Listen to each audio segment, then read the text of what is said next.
Live, KOB, Bob Songs, the Bobcast. I can't remember exactly how this goes. Oh yeah.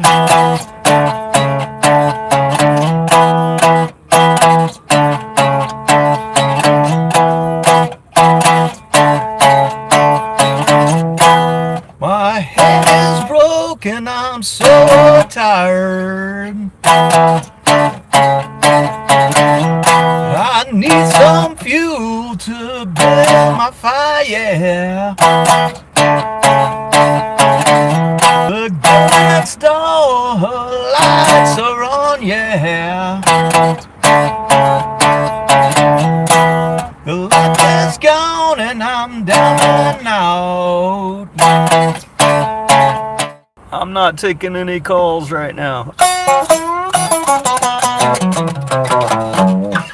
You know, I don't really know any of these songs. I'm sorry, that's terrible. I'll fix it in the edit. But I am on live right now because I just found out Ace Frehley passed away.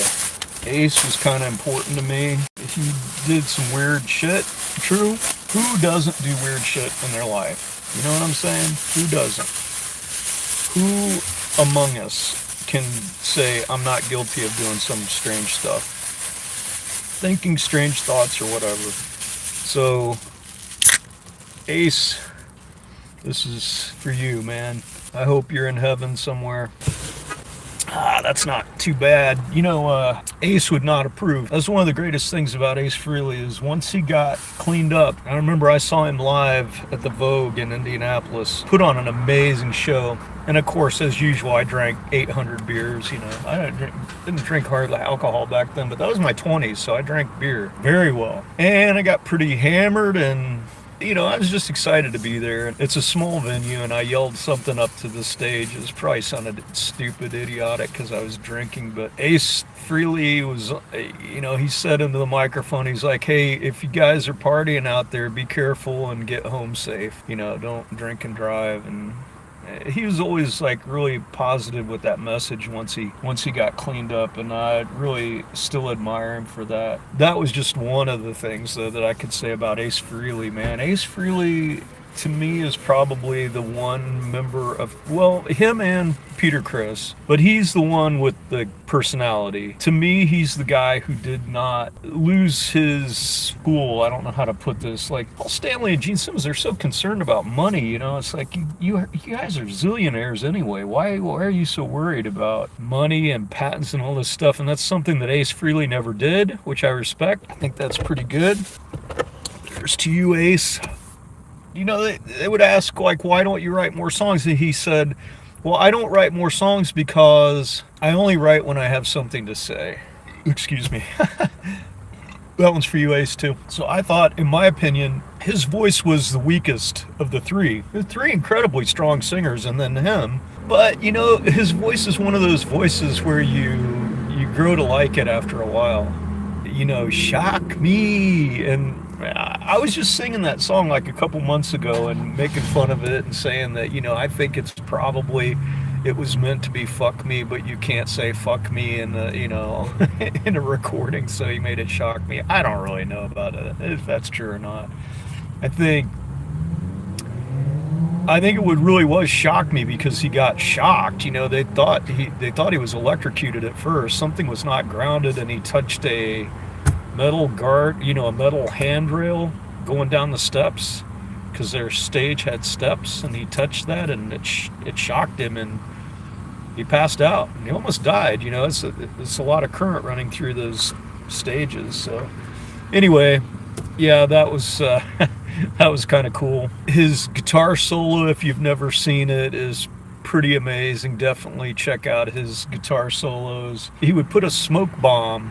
Now you got to keep in mind, he only played Les Pauls. Les Paul is not a cheap guitar. You're looking at, you know, go and look at how much a Les Paul costs. It's like $5,000, $7,000, $8,000 for the type of Les Pauls that he played, which were the Sunbursts.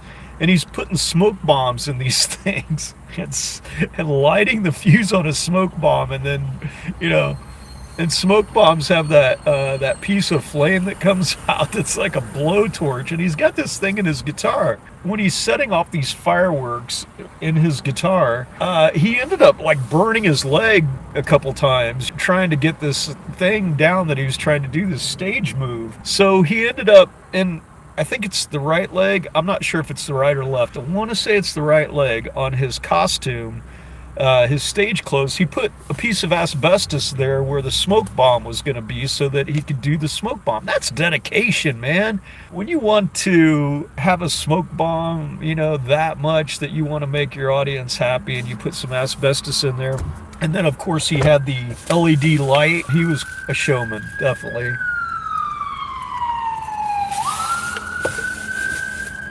That's to you, Ace, once again. What a great guy, man. What a great guy. In terms of just as rock stars go, we're finding out now that they're all bad. They're all involved in crazy stuff, man. But one thing about Ace Frehley, man, he had a unique style on guitar. He was a unique musician. But you could tell when it was him playing. There's no question in my mind ever when I hear Ace Frehley doing a lead, it's Ace Frehley. There's one guy that plays like that. There were some times in Kiss when they hired studio or session musicians to come in and play leads, which I hate. I hate that they did that. I don't think there's anything that Ace Frehley couldn't have made better by playing on it. He was not the most fastest technical guitar player, no, but he was one of the most signature guitar players that I know. And even I just think about his signature, the way he made the A like a star. Last name is Frehley. I think that's his real name. Ace Frehley. They called him Ace because he was an ace with the ladies. So he was he was able to get a lot of women, I guess. I don't really know if that's true or that's what he said. He was a funny guy. He had a great sense of humor. It always made me laugh. Every time he ever talked, it always made me really happy to watch him speaking about something because he was funny.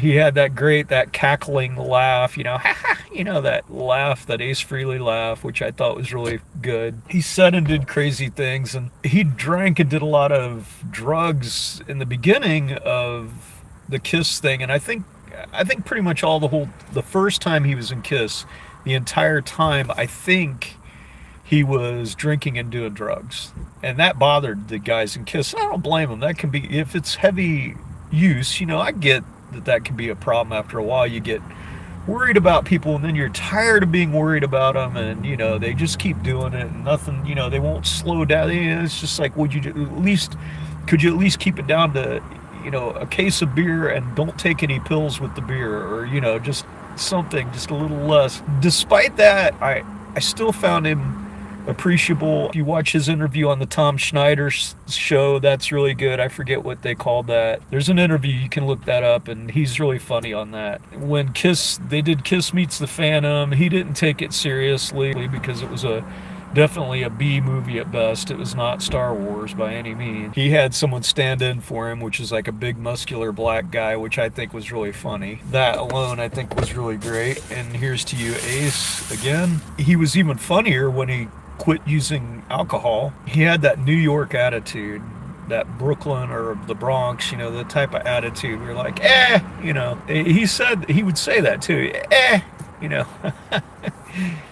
my dad used to say that, that's one of the good memories I have about my father too. But, Ace Frehley was closer to my age. I'm going to miss Ace, that's for sure, man. I'm going to miss him, man. It doesn't crush me that he's gone. I feel like he lived an amazing life. He lived for a long time. I think it's a good time for him to go. I do. I think he couldn't have done more than he did in his life. His solo album, when they all, we all got to do our solo thing because their egos exploded and whatever. And Ace Frehley's solo album was the best of all of them, man. He had all the hits on his solo album. He had Rip It Out, Speeding Back to My Baby, New York Groove. Almost every song on his solo album was excellent, and everyone else's solo album was ignored because they just, for some reason, it just didn't have the the vibe, you know. Ace Frehley was the only one that was able to go solo and still retain that magic. And he sold way more than everybody with this solo album. That's the one that's good. You should definitely check out his solo stuff, especially that one, you know, with him and the Kiss makeup. That's a great album, man. And Frehley's Comet was also really good, man. The one with Rock Soldiers, and he did a Slade cover. I can't remember what was the name of that tune that he did. He was an excellent musician, I think, and he wasn't an arrogant musician, which I love. You know, I love that he wasn't arrogant. That just makes it even better, man, when a guy doesn't take stuff like that so seriously. I feel like he was really serious about his playing, but I think when I was learning guitar, there was a feeling that I had to be able to play some licks that would be intimidating for people. I have to develop a level of speed in my playing that's going to be a little bit intimidating. You know, when people see it, they're like, oh, you know, I don't know if I like that or not. It's too fast. You know, it's a little faster than I can play. That was kind of an 80s thing, but Ace never fell for that. He always played very well. He played from the heart, but he wasn't playing to hurt anybody's feelings. I don't know if that makes sense. The riff for Shock Me, it's got a bend in it that I never knew was there. When he demonstrated how to play that, I think he's playing, it's a G chord. Normally, the way Eddie Van Halen would play it, you'd play probably your middle finger on the 3rd fret, then mute the A string, and then play the D and G strings open, and maybe fret the D on the B string. But he played the 2nd fret, F sharp, and bent it up 1 fret to G. Da da da da da da da da da. You know, he's bending a half step there. That's really a cool idea, you know. It's a very signature thing that he would do. It's like a little thing to add flavor. And by the way, here's to you, Ace. I know that he was a really big fan of the Rolling Stones. I don't think I can play this riff. Well, I'll see how he's bending that? And of course I'm tuned down, so it doesn't sound quite right, but that's how he played the G on that, which was pretty cool. Just stuff like that, man. His bends were better, I think, than anybody I know. I can think of, you know, as far as like just the heart that he put into his playing. Man, I just love the honesty in his playing. He was very, man, he had his influences were right out there, but he had his own way of playing it, which is something I really admire. And I don't think too many people are able to do that, you know. I'm not able to do it, that's for sure. Admittedly, this guy has an advantage, let's face it, over most of us, because he was in Kiss. He was in that band for a reason. They liked his playing enough to put him in the band. Paul Stanley, you know, when he's playing rhythm guitar, watch him put the guitar between his legs and play rhythm guitar. He never looks at the guitar when he plays. Paul Stanley is an amazing guitar player. Gene Simmons, listen to his bass parts. This is not a joke. These are accomplished musicians. They were the ones that made the decision, pull the trigger on Ace, get him in the band, because this is the guy we need. The Brooklyn cabbie, you know, he's out there driving a cab for a living. I don't know he didn't really talk that much about his home life. I'm not sure. I don't think, you know, I think his dad was like an electrician or something. I don't think that he came from a poor family, but he just went out on his own, and I guess he was in a gang and grew up tough, you know, grew up fighting in gangs, and, you know, he's just a street personality. I thought his guitar playing was even more street lethal than, I don't really know what kind of a fighter he was, but, you know, just like, to me, like, his guitar playing's got that street feel to it.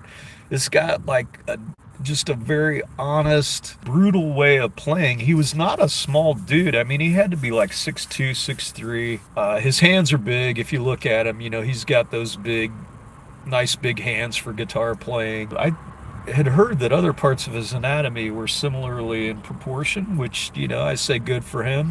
Didn't help me out any, but good for him. I just really liked his playing. You know, that's the truth, man. I liked him. I thought he had a nice smile. I thought he was a nice guy to look at. You know, I'm not gay, so I can't appreciate him on that level, but I thought he had a cool look. I thought he made the transition well from makeup to no makeup. I think he was the first member of Kiss, really, to go without makeup. And I thought he made a good transition with that. You know, he went to just very large sunglasses, which fit his personality really well. The chutzpah, you know, I put a smoke bomb in a Les Paul. I just love that, man. I just love him tearing apart a super expensive guitar in order to put a smoke bomb in it, and in order to put a light, to put an LED light. Who would have the temerity to do something like that? I just love it. I mean, that's so perfect. And such a testament to who he was as an individual. And that's why everybody loved Ace Frehley. Of course, there was the Ace stumble, which maybe had something to do with him drinking. I don't know. You know, keep in mind these guys are wearing platform shoes, you know, 3 or 4 inch platforms, you know, on stage, and you can't see because it's dark on stage. I mean, that's definitely an art unto itself. And he would kind of stumble back on his platforms.